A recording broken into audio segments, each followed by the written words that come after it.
Eu estava vindo de casa para o Senado e o telefone não parava. Era repórter do UOL, do IG, do G1, da Folha, do Estadão, do Globo, da revista Veja. Samba de uma nota só.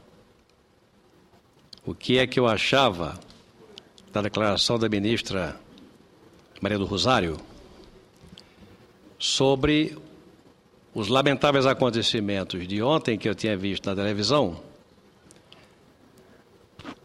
de ataques por parte de pessoas desesperadas às agências da Caixa Econômica Federal, onde se processava o pagamento do Bolsa Família. Eu confesso, senador Aloysio Nunes, que no domingo, vendo o noticiário, eu fiquei penalizado com as cenas que assisti. Cenas tomadas, curiosamente, em vários estados. Vidraças quebradas, agências agredidas. E mais do que isso tudo, pessoas modestas, desesperadas. E a notícia era de que aquilo era motivado por um boato que tinha surgido do nada, noticiando o fim do programa Bolsa Família. E as pessoas com o cartãozinho na mão protestavam.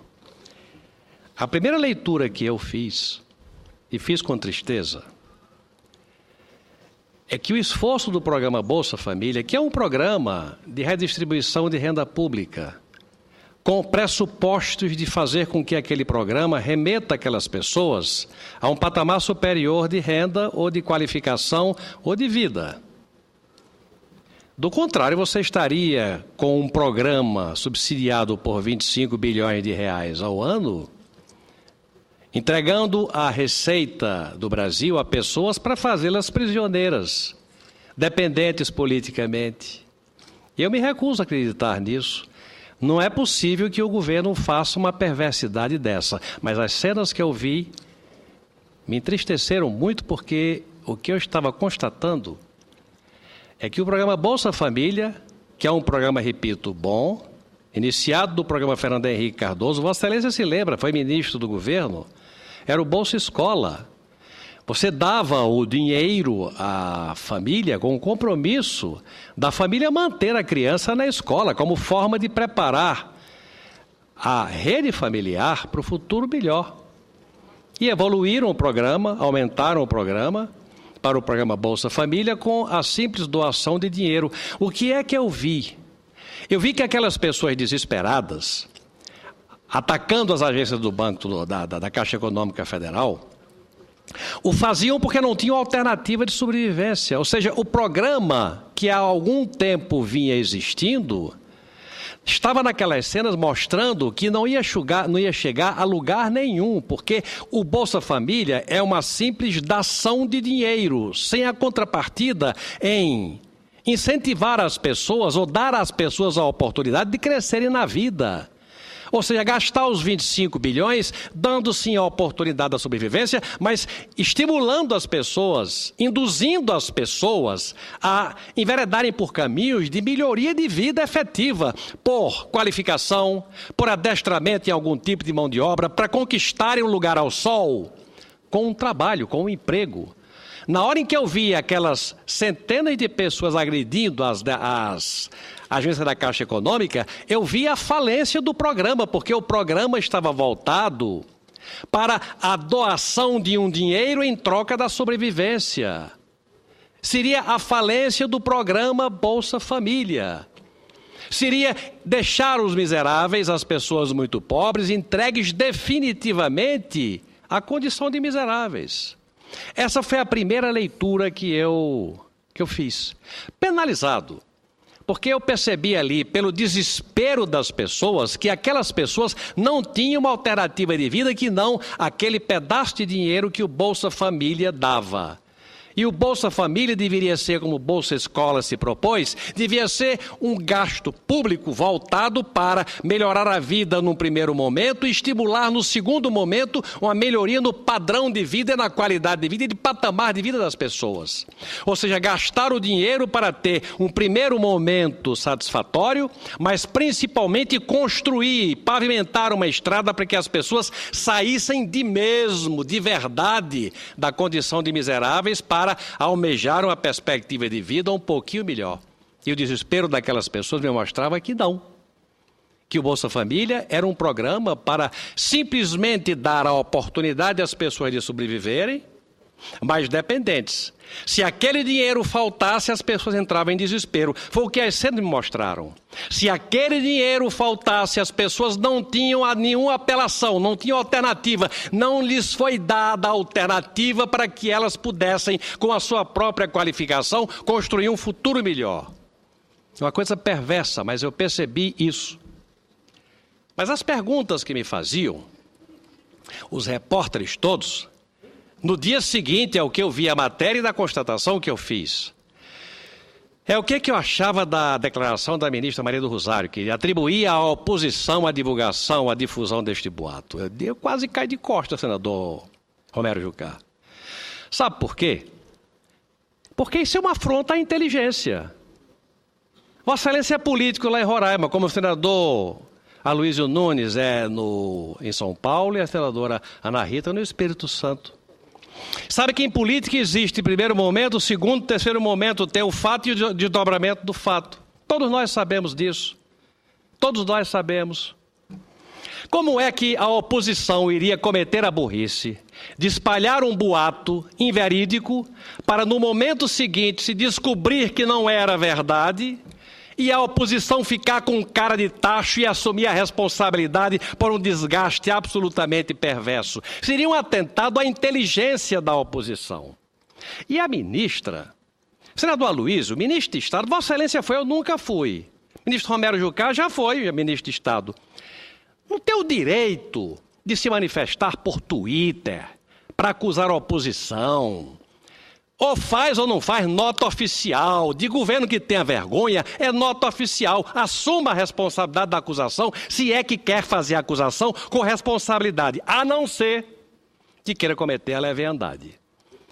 Ou deixar no ar, como se a oposição pudesse acolher de bom grado aquela insinuação leviana e deixar que tudo prosseguisse para se encontrar um bode expiatório. Eu chego a avaliar que de tanta repercussão, porque foi tanto falatório, até a própria presidente da República manifestou sobre esse assunto, ela se manifesta sobre poucas coisas, manifestou sobre esse assunto, que era um ato criminoso. A ministra acusa a oposição. Me chega a passar pela cabeça, não estou acusando, que não terá sido um ato do próprio governo para se vitimizar.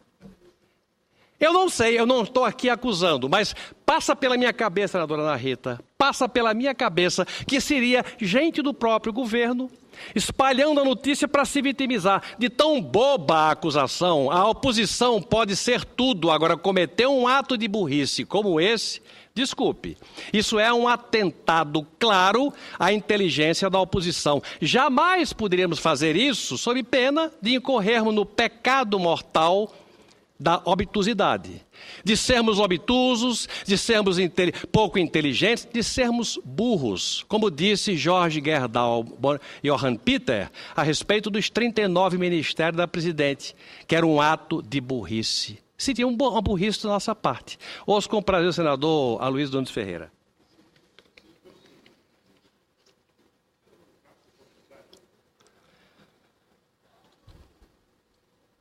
Apenas comentário, senador Agripino, porque se fosse um crime, e é um crime, é o caso de perguntar a quem interessa o crime.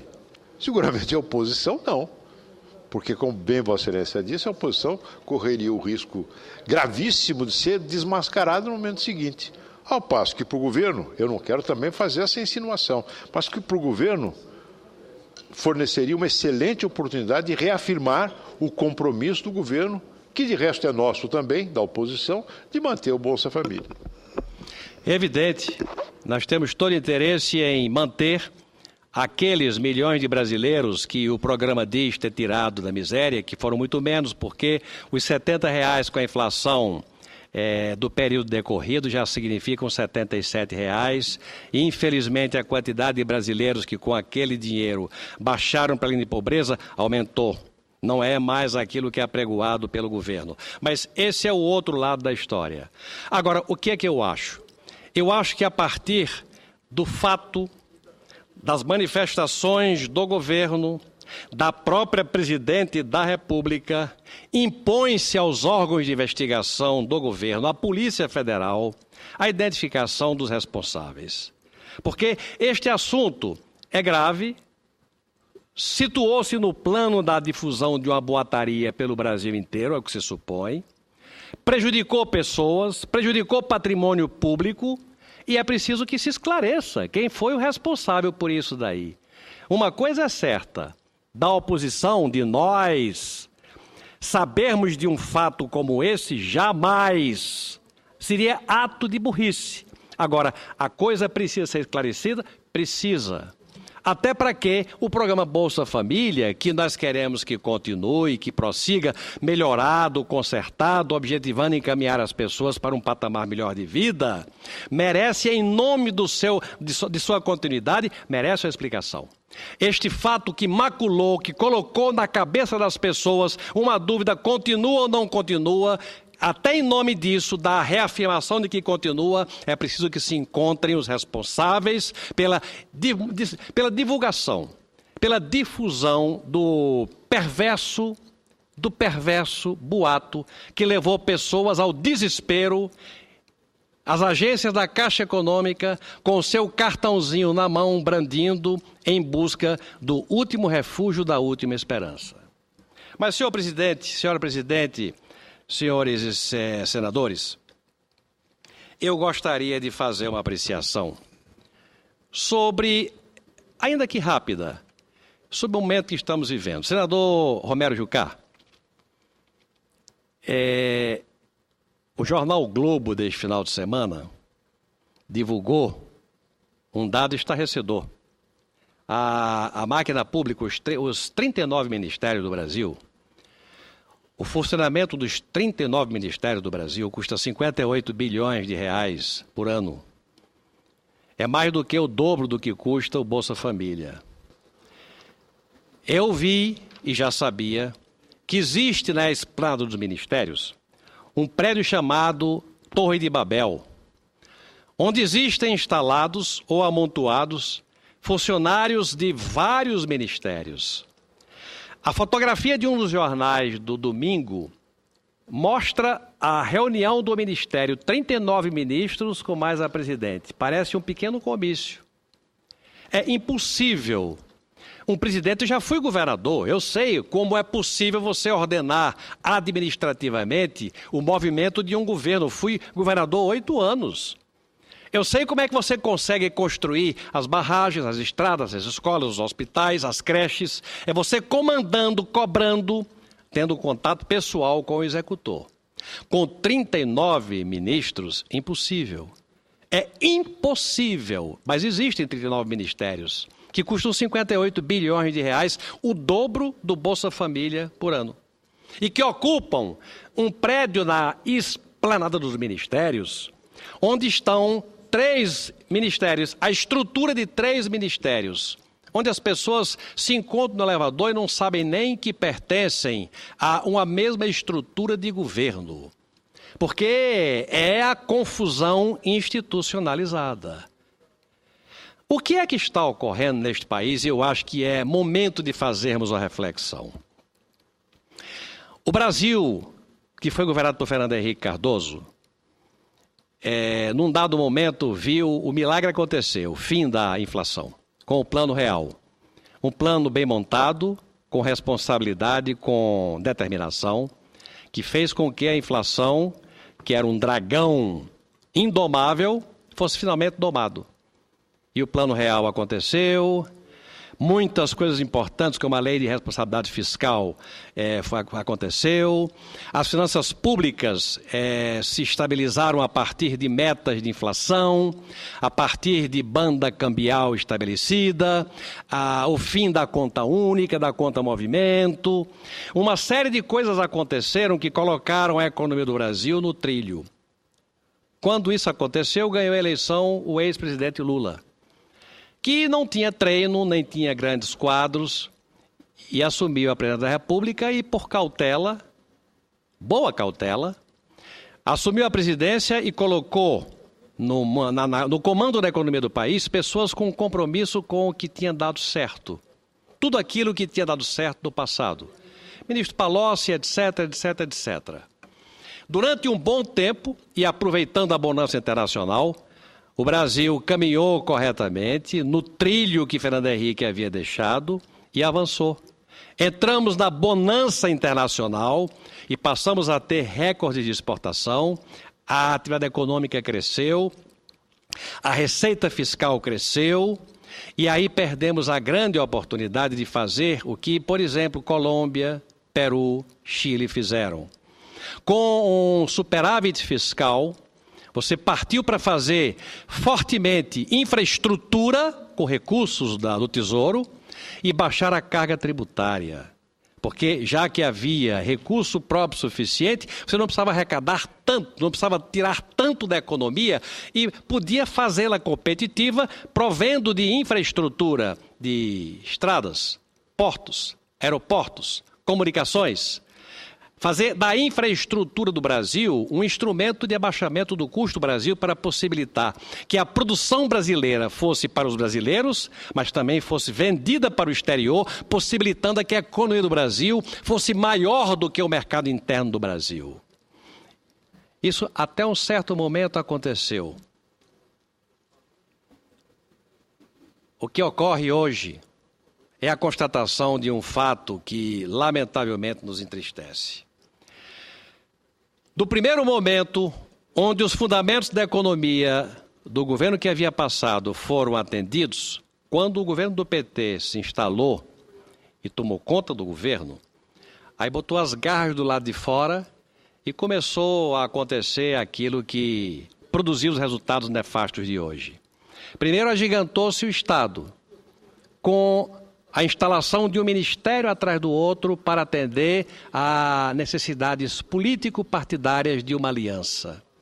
Chegamos a 39 ministérios. Segundo, pelo fato de a máquina do Estado custar o que eu acabei de dizer, 58 bilhões de reais hoje, passaram a elevar progressivamente a carga tributária. Ao invés de aproveitar os superávites fiscais para baixar a carga tributária, pelo contrário, com a gastança pública, passaram a subir a carga tributária, que chegou hoje a 36%, 37% do PIB, uma das mais altas do mundo. Eliminando a possibilidade da competitividade do Brasil, porque não tem infraestrutura à altura e nem tem carga tributária civilizada. Se lamearam na corrupção do mensalão e passaram a prometer, por marketing político, aquilo que não estão fazendo. Prometeram a transposição do São Francisco, não fizeram, anda a passo de cágado. Prometeram a ferrovia Norte-Sul, não fizeram, anda a passo de cágado. Prometeram o trem-bala, ficou na ideia. E prometeram tudo. Eles são mestres em inaugurar promessas. Agora, entregar obras é outra conversa. O que se vê hoje é um Estado em grande dificuldade, com já déficits da balança comercial, com a arrecadação em queda, com a atividade industrial em queda franca, com a atividade econômica deprimida e com os investidores inibidos no rumo do investimento. Inibidos no sentido de não se sentirem encorajados a fazer investimentos. O governo, de certa forma, de um ano para cá, acordou. Depois de botar as garras de fora, de adotar o seu modelo, resolveu entender que aquilo que deu certo no passado, pelo fato de eles não terem alternativa, era o único caminho para repor o Brasil no trilho. Aí puxaram para aquilo que é o certo. O Estado não tem recurso público para investir, lança mão do recurso privado através dos processos de concessões, privatizações, parcerias público-privadas. Só que tudo isso eles fazem encabulados, sem convicção. Exemplo mais claro do que esse é o da medida provisória dos portos, que nós acabamos de votar. O que custava, senador Requião, o que é que custava ao governo, que queria, como todos nós queremos, melhorar o desempenho do sistema portuário do Brasil, o que custava ao governo chamar a oposição, que raciocina como raciocina, em que acha que é preciso mudar o sistema e o modelo, de abrir a oportunidade ao capital privado para o investimento em portos? O que custava ao governo estabelecer um diálogo produtivo com a oposição, já que essa é a nossa praia, para produzir um modelo bom para o Brasil? Não, porque eles não queriam dar o braço a torcer. Já encerro, senhora presidente, já encerro. Não queriam dar o braço a torcer. O que eles queriam era que a medida provisória dos portos traduzisse uma vontade deles que não é deles. Eles estão fazendo porque não tem alternativa, porque malograram. Deviam ter feito isso há 6 anos, 7 anos atrás. Estão fazendo agora sem querer mostrar que deram o braço a torcer. Por isso é que não se entenderam conosco para fazer, ao invés de uma votação em madrugadas e madrugadas, votação simbólica, que faríamos, mas resolveram esticar a corda, permitir que no debate os argumentos de corrupção dominassem as tratativas e nós nos ausentássemos do debate por não queremos colocar a digital em algo que parecia podre. Outra, a Petrobras, cuja autossuficiência em matéria de consumo para o Brasil foi anunciada com pompa e circunstância, as mãos sujas de petróleo do presidente Lula nas costas do macacão. O que aconteceu hoje? A Petrobras, olha, politicamente, produziu um fato, e já concluo, senhora presidente, 1 minuto só, produziu um fato. Há 5 anos não havia leilões, por uma razão simples, é que mudaram o sistema de concessão que possibilitou a autossuficiência do regime do governo Fernando Henrique Cardoso para um regime de não mais concessão, mas de partilha, onde a Petrobras descapitalizada tinha a obrigação de participar com 30% de cada empreendimento. E o dinheiro da Petrobras para participar compulsoriamente dos 30% não tinha. Para os novos leilões, na surdina, voltaram ao antigo regime de concessões, ou seja, voltaram ao que deu certo. Eu faço essas observações porque eu acho que o Brasil, que nos ouve inclusive aqui, precisa acordar. O governo do PT está querendo evoluir para o nosso modelo. É a filial do que deu certo. Entre ficar com a filial do que deu certo e ficar com a matriz do que deu certo e sabe como dá certo porque age com convicção, eu vou insistir, vou ficar e vou permanecer na matriz que deu certo. Muito obrigado, presidente.